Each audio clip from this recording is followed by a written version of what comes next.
Now we will learn about the purine degradation. So let us consider these purine nucleotides. So AMP, IMP and GMP. These purine nucleotides can be converted to their respective nucleosides after the removal of phosphate group from them. So nucleotides are the enzymes which act on these nucleotides and convert them into their respective nucleosides. So AMP is converted into adenosine, IMP is converted into inosine and GMP is converted into guanosine. So nucleotidases are the enzymes which remove the phosphate group and convert the nucleotides into their respective nucleosides. So this is a dephosphorylation reaction. Further, this AMP can be deaminated, that is, amino group can be removed by the enzyme AMP deaminase to convert AMP into IMP.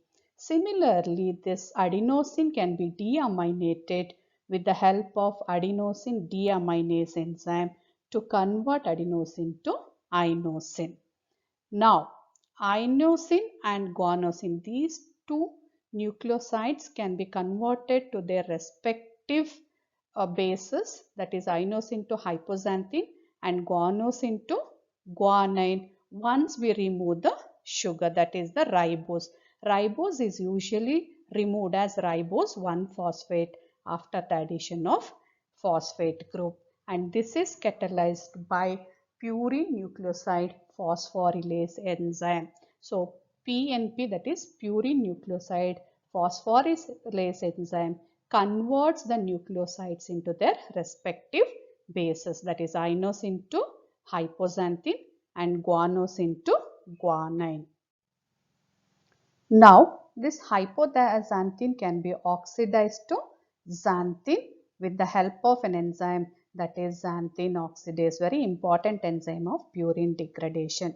So in this process there is generation of a reactive oxygen species, that is hydrogen peroxide.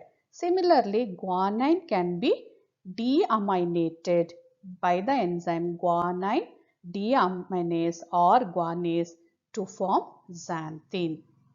Now finally, this xanthine is acted upon by the same enzyme, that is xanthine oxidase, to convert xanthine into uric acid. Again during this process there is generation of H2O2, that is hydrogen peroxide. So if you see the structure of uric acid, chemically it is 2, 6 and 8 trioxopurine. So it is 2,6,8 trioxypurine. So if you see the overall reactions in purine degradation, they involve dephosphorylation, deamination, deribosylation and oxidation. So the end product of purine degradation is uric acid. So it is evident from this that adenine nucleotides, they end up as hypoxanthine, and guanine nucleotides, they end up as xanthine. So this is how purines are degraded in the human body. However, in most animals other than primates, uric acid is oxidized by the enzyme uricase to allantoin. Further, it is converted into allantoinic acid, urea and ammonia.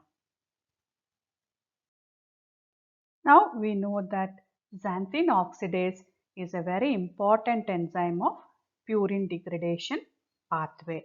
So we will learn little bit more about this xanthine oxidase.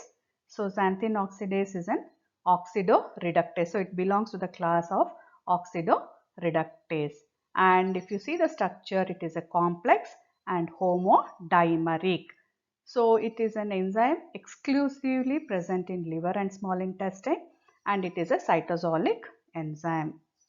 And if you see the components of each subunit, it has cofactors like molybdenum, FAD and two non-identical iron sulfur centers. So these cofactors actually help in electron transport. As it is having FAD, xanthine oxidase is also known as a flavoprotein. So this xanthine oxidase generates reactive oxygen species like superoxide radicals and hydrogen peroxide. Hydrogen peroxide is detoxified by the enzyme catalase. So this is the reaction which xanthine oxidase catalyzes, that is conversion of hypoxanthine to xanthine, where there is production of a oxygen species, that is reactive oxygen species, that is hydrogen peroxide, and also it catalyzes the conversion of xanthine to uric acid, which is the end product of purine catabolism.